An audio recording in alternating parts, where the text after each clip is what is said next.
좋은 부모가 되려 애썼는데 왜 마음은 더 괴로울까요? 오늘 그 이유를 말씀드리겠습니다. 이 법문이 그대의 마음에 닿기를 바랍니다. 오른쪽 하단의 공양 버튼을 눌러 수행과 공양에 함께 동참해 주십시오. 그 작은 손길이 더 많은 부모님들께 위안이 되는 인연으로 이어집니다. 사람이 살아가며 가장 쉽게 내려놓지 못하는 이름이 있습니다. 그 이름은 부모입니다. 좋은 부모가 되고 싶었습니다. 부족하지 않은 부모가 되고 싶었습니다. 적어도 아이에게 상처 주는 어른은 되지 않으려 애써왔습니다. 그래서 자식 앞에서는 늘 참았습니다. 자식 앞에서는 늘 강한 모습만 보이려 했습니다. 자식 앞에서는 늘 괜찮은 척하며 세월을 보내왔습니다. 그런데 부처님께서는 이렇게 말씀하십니다. 좋은 부모가 되려는 마음이 때로는 그대를 가장 괴롭게 하느니라. 어느 날 문득 마음이 무너질 때가 있습니다. 아침에 눈을 떴는데 이유 없이 눈물이 날 것 같습니다. 왜 이렇게 마음이 아플까? 나는 왜 이렇게 지쳐 있을까? 자식은 잘 자라고 있는 것 같은데 부모인 나는 어째서 점점 더 마음이 괴로워지는지 스스로에게 묻게 됩니다. 아이가 어릴 때는 달랐습니다.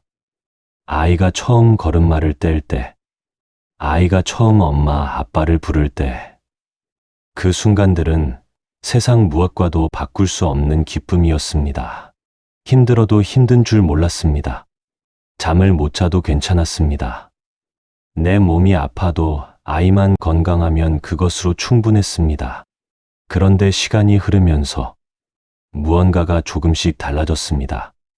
아이는 점점 자라고 부모가 할 수 있는 일은 점점 줄어들고 그 사이의 거리는 점점 멀어졌습니다.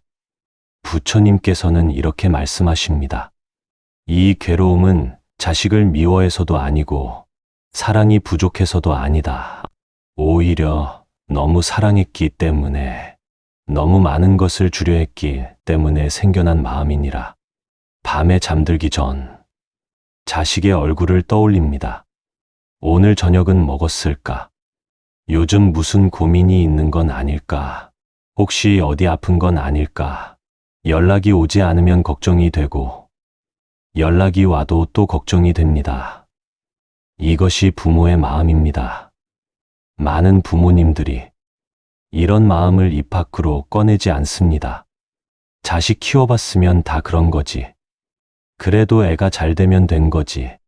우리 때보다는 나은 세상이니까.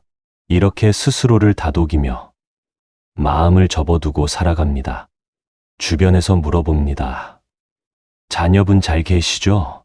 요즘 자주 연락하세요? 그러면 이렇게 대답합니다. 네, 그럭저럭 잘 지내요. 바쁜데 뭐 괜찮아요. 밝게 웃으며 그렇게 말하지만 집으로 돌아오는 길은 왠지 무겁습니다. 하지만 조용한 밤이 되면 가슴 한켠이 자꾸만 무거워집니다. 자식의 인생은 앞으로도 한참 남아 있는데 부모의 마음은 어디에 놓아야 할지 알 수 없습니다. 기대하지 않으려 해도 기대가 남아 있고 놓아주려 해도 마음은 자꾸만 아이 곁으로 가 있습니다. 부처님께서는 이렇게 말씀하십니다. 부모의 마음은 자식을 향한 강물과 같으니라. 멈추려 해도 멈출 수 없고 돌리려 해도 다시 그 방향으로 흐르느니라. 이것이 부모라는 이름이 가진 가장 깊은 사랑이자 가장 깊은 괴로움입니다. 밥은 먹었는지, 옷은 따뜻하게 입었는지, 힘든 일은 없는지, 자식이 어디에 있든 부모의 마음은 늘 그곳을 향합니다. 그런데 세월이 흘수록 자식은 점점 멀어지고 부모의 마음만 그 자리에 남게 됩니다. 명절에 잠깐 보는 것만으로도 감사해야 하고 전화 한 통만 받아도 고마워해야 하는 그런 관계가 되어버렸습니다. 이렇게 좋은 부모가 되려는 마음은 조용히 사람을 지치게 만듭니다. 자식이 어릴 때는 정말 달랐습니다. 아이가 울면 달래주고, 아이가 넘어지면 일으켜주고, 아이가 배고프다 하면 밥을 주었습니다. 그때는 명확했습니다. 내가 무엇을 해야 할지 정확히 알 수 있었습니다. 아이가 아프면 병원에 데려가고, 아이가 추우면 옷을 입혀주고, 아이가 무서워하면 안아주면 됐습니다. 부모로서 할 수 있는 일이 많았고, 그 일들을 해낼 수 있었습니다. 하지만 자식이 자라면서 부모가 해줄 수 있는 일은 점점 줄어듭니다. 아이가 학교에서 친구들과 다퉜을 때 대신 가서 해결해 줄 수 없습니다. 아이가 시험을 망쳤을 때 대신 시험을 봐줄 수 없습니다. 아이가 취업에 실패했을 때 대신 면접을 보러 갈 수 없습니다. 아이가 연애로 힘들어할 때 대신 그 관계를 정리해 줄 수 없습니다. 부처님께서는 이렇게 말씀하십니다. 부모는 자식의 삶을 대신 살아줄 수 없느니라. 다만 옆에서 지켜보고 때로는 손을 내밀어 줄 수 있을 뿐이니라. 그런데 우리는 이것을 머리로는 알면서도 마음으로는 받아들이지 못합니다. 내가 조금만 더 해주면 되지 않을까? 내가 조금만 더 신경 쓰면 아이가 편하지 않을까? 내가 조금만 더 도와주면 아이가 잘 되지 않을까? 이렇게 생각하며 자신의 삶을 계속 미루어 둡니다. 아이가 대학 갈 때까지만, 아이가 취직할 때까지만, 아이가 결혼할 때까지만, 아이가 손주를 낳을 때까지만, 이렇게 끝없이 미루다 보면 정작 자신의 삶은 어디에도 없습니다. 보통 우리는 이 괴로움의 원인을 자식에게서 찾으려 합니다. 아이 성격이 왜 저럴까? 왜 내 마음을 몰라줄까? 왜 내가 해준 것들을 당연하게 여길까? 요즘 애들은 다 저런가? 혹은 스스로를 탓합니다. 내가 잘못 키운 건 아닐까? 부족한 부모였던 건 아닐까? 다른 부모들은 다들 잘하는 것 같은데 어디서부터 잘못된 걸까? 밤늦게까지 과거를 떠올립니다. 아이가 5살 때 그때 내가 너무 화를 낸 게 문제였을까? 중학교 때 아이 말을 더 들어줬어야 했나? 고등학교 때 진로 문제로 다툰 게 지금까지 영향을 미치는 걸까? 이렇게 과거를 되짚으며 자신을 책망합니다. 하지만 부처님께서는 이렇게 말씀하십니다. 이 괴로움은 자식의 문제도 아니고 그대의 잘못도 아니니라. 그렇다면 이 괴로움은 어디서 오는 걸까요? 어쩌면 우리는 너무 오래 부모라는 역할에만 마음을 묶어두고 살아왔는지도 모릅니다. 나라는 사람보다 부모라는 역할이 앞서고 내 삶보다 자식의 삶이 먼저였습니다. 아침에 눈을 뜨면 가장 먼저 떠오르는 생각이 자식이고 밤에 잠들기 전 마지막까지 걱정하는 것도 자식입니다. 내가 좋아하는 것보다 자식이 좋아하는 것을 먼저 생각하고 내가 하고 싶은 일보다 자식을 위해 해야 할 일을 먼저 했습니다. 이 괴로움은 사라져야 할 감정이 아니라 한 번쯤 가만히 들여다봐야 할 신호입니다. 마음이 지금 말하고 있습니다. 이제는 조금 쉬어도 되지 않겠습니까? 부처님께서 말씀하십니다. 사람의 괴로움은 악한 마음에서만 생기는 것이 아니니라. 선한 마음, 사랑하는 마음, 책임지려는 마음도 집착이 되면 사람을 괴롭게 하느니라. 부모의 사랑은 가장 깊은 사랑입니다. 세상 어떤 사랑보다 순수하고 깊습니다. 자식을 위해서라면 자신의 목숨도 아깝지 않은 것이 부모의 마음입니다. 그만큼 가장 오래 붙잡기 쉬운 사랑이기도 합니다. 아이를 위한다는 이유로 자신의 마음을 뒤로 미루고 자신의 삶을 조금씩 내려놓으며 살아왔기 때문입니다. 아이가 대학 갈 때까지만, 아이가 취직할 때까지만, 아이가 결혼할 때까지만, 아이가 안정될 때까지만, 이렇게 마음을 미루다 보면 정작 자신의 삶은 어디에도 없습니다. 부처님께서는 이 상태를 놓지 못한 마음이라고 말씀하십니다. 사랑이 부족해서가 아닙니다. 사랑이 너무 커서 놓는 법을 배우지 못한 것입니다. 불교에서는 이것을 애착이라고 합니다. 애착은 사랑과 다릅니다.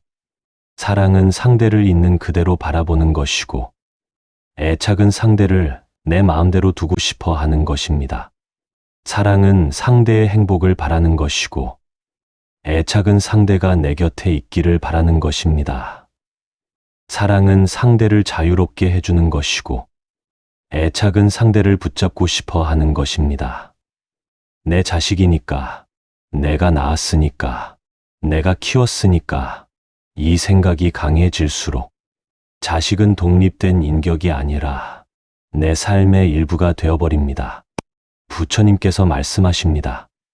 자식은 그대를 통해 이 세상에 왔으되 그대의 소유가 아니니라. 자식에게는 자식의 삶이 있고 자식의 길이 있느니라. 이 말씀을 들으면 머리로는 이해가 됩니다. 맞아. 자식도 독립된 인격이지. 자식의 인생은 자식 것이지. 하지만 마음은 쉽게 따라오지 않습니다. 왜냐하면 우리는 너무 오랫동안 부모로만 살아왔기 때문입니다. 아이가 태어나는 순간부터 우리는 나보다 부모가 되었습니다. 내 이름보다 엄마, 아빠라는 이름으로 더 많이 불렸습니다. 내가 원하는 것보다 아이가 필요로 하는 것을 먼저 채웠습니다. 그렇게 10년, 20년, 30년을 부모로만 살다 보니 이제 와서 나로 돌아가는 것이 낯설고 어렵습니다. 부처님께서 말씀하십니다. 그대가 부모인 것은 참이나 그것이 그대의 전부는 아니니라. 그대는 부모이기 이전에 한 사람의 인간이니라. 그렇다면 어떻게 해야 할까요? 부처님께서는 내려놓음을 말씀하십니다. 하지만 이 내려놓음은 사랑을 끊어내라는 뜻이 아닙니다. 자식을 사랑하되 그 인생까지 대신 살아주려 하지 않는 것입니다. 부모로서의 역할은 다하되 부모로서의 마음까지 평생 짊어지지 않아도 된다는 허락입니다. 부처님께서 말씀하십니다. 이제는 아이의 인생을 아이에게 돌려줘도 괜찮느니라. 그대는 이미 충분히 해왔느니라. 이 한 생각이 마음에 머무를 때 부모의 괴로움은 조금씩 자리를 잃습니다. 자식을 놓아준다는 것은 자식을 버린다는 뜻이 아닙니다. 자식의 삶을 믿고 자식의 선택을 존중하며 필요할 때 곁에 있어주는 것입니다. 새는 새끼에게 나는 법을 가르칩니다. 그리고 어느 날 둥지에서 밀어냅니다. 그것이 잔인해 보이지만 그것이 진정한 사랑입니다. 새끼가 스스로 날 수 있도록 믿고 기다려주는 것. 그것이 어미 새가 할 수 있는 가장 큰 사랑입니다. 부처님께서 말씀하십니다. 진정한 사랑은 붙잡는 것이 아니라 자유롭게 해주는 것이니라. 자식이 넘어질까 봐 평생 손을 잡고 있을 수는 없습니다. 자식이 다칠까 봐 평생 울타리 안에 가둘 수는 없습니다. 자식이 실패할까 봐 평생 대신 살아줄 수는 없습니다. 자식에게도 넘어질 권리가 있고 다칠 권리가 있고 실패할 권리가 있습니다. 그리고 그 경험을 통해 스스로 일어나는 법을 배우고 스스로 치유하는 법을 배우고 스스로 다시 시작하는 법을 배웁니다. 부처님께서 말씀하십니다. 그대가 모든 것을 해주는 것이 진정한 사랑이 아니니라. 자식 스스로 할 수 있도록 믿고 기다려주는 것. 그것이 진정한 사랑이니라. 그리고 이제는 자신에게도 이렇게 말해 주십시오. 나는 좋은 부모였다. 충분히 애써왔다. 이제는 나를 위한 시간을 가져도 괜찮다. 지금 느끼는 이 괴로움은 잘못의 증거가 아닙니다. 충분히 애써온 부모의 마음이 보내는 신호입니다. 이제는 쉬어도 된다고, 내려놓아도 된다고 스스로에게 허락을 내려줄 때입니다. 부모로서의 삶도 소중하지만 한 사람으로서의 삶도 소중합니다. 자식을 위해 살아온 시간만큼 이제는 자신을 위해 살 시간도 필요합니다. 부처님께서 말씀하십니다. 그대의 삶은 자식을 위한 것만이 아니니라.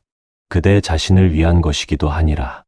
오늘 이 말씀이 그대의 마음에 닿았다면 그것으로 충분합니다. 부처님께서 마지막으로 말씀하십니다. 그대는 이미 훌륭한 부모였느니라. 이제는 그대의 자신을 위한 삶을 살아도 좋으니라. 자식을 사랑하되 집착하지 말고 돌보되 대신 살아주려 하지 말라. 그것이 그대와 자식 모두를 자유롭게 하는 길이니라. 오늘 하루 자식 걱정을 잠시 내려놓고 자신의 마음을 돌아보는 시간을 가져보시기 바랍니다. 이 말씀이 그대에게 작은 위안이 되기를 바랍니다. 조용한 마음으로 함께해 주신다면 비움 사이는 그 인연을 소중히 이어가겠습니다. 감사합니다.